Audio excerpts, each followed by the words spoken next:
fourth president of Indonesia, now running his own communications company. So welcome. Off the top here, how close could this race be? It's getting closer, but it's still not close. I mean, I will not cite the figures. Everybody knows the figures. But as is usual in the last phases of the elections, they're catching up. Prabowo is catching up to Jokowi, but I don't know if he'll make it before the elections. Okay, now for those watching without knowledge of Indonesian politics, the PDIP is the party of the daughter of the country's founding father, Sukarno. So do you think Megawati will be the power behind the man if Jokowi wins? Because that's a criticism, right? I don't think so, because people are ready to move on beyond the old symbols and old names. But is she ready to move on? That's the question. Well, she will be after the election is done, because the presidential election is about one man, one vote for the president. So she'll have to shape up.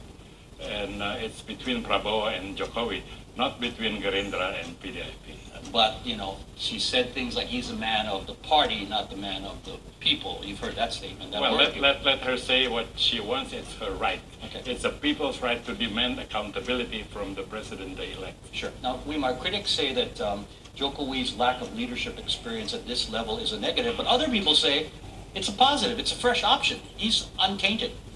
Yes, and also he has shown leadership in fixing up this very messy market at Tanah Abang, in firing one of the mayors of Jakarta because he was not doing well, and also firing the transportation head. So he's done a lot of actions. Now Prabowo has been decisive in '98 for things which he still has to explain.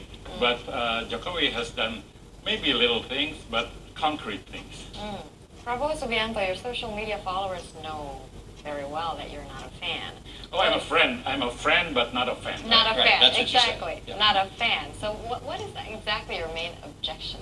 Well, the main objection is why should we pick someone who is problematic in the past when we have a candidate who is clean?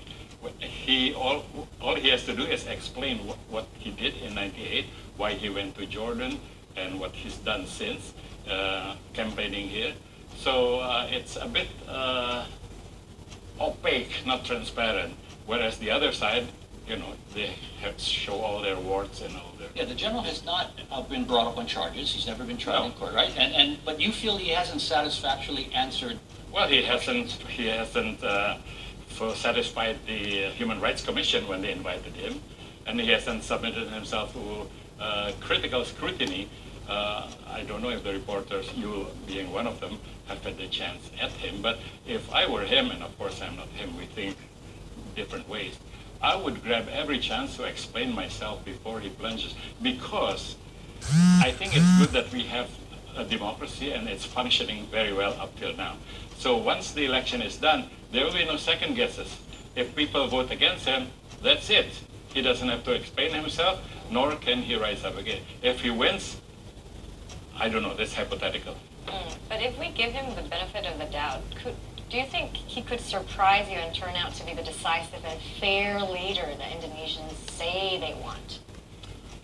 That would be a big surprise. So Yes? I have to be honest, he will surprise me. I hope he does that, but I don't think, well, I don't know. That's hypothetical, I said. Will he win?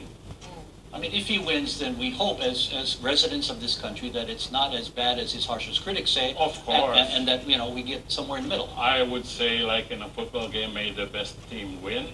And if he wins, all glory to him. But let him not take away our civil liberties, freedom of the press, television, and all the various... You don't really think he'll do that. I mean, that's going back to pre-New Order days. I am just so afraid he might. Okay. I'm so afraid he might. Because if people raise a fuss, he will say, enough of this noise.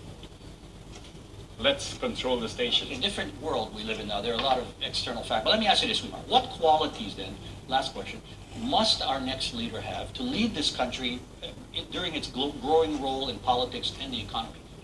The quality that we need most of all is being able to listen to the people and be able to lead by example, both now as well as historical, and letting himself be steered by the people, not by a party, not by anyone, but by the people through direct interaction.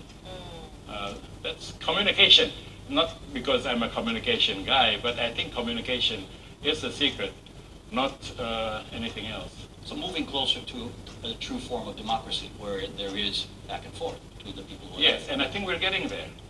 I think we're getting there. These elections will be a testimony to the success we have achieved in our young democracy. All right, viewpoint analyst Wimar Witoelar, thank you very much for those insights, Thank and you. we'll see you again next time. I hope so. Thank you very much. All right, okay, from politics now to our first look at the weather. Exactly. Standing by the weather monitor is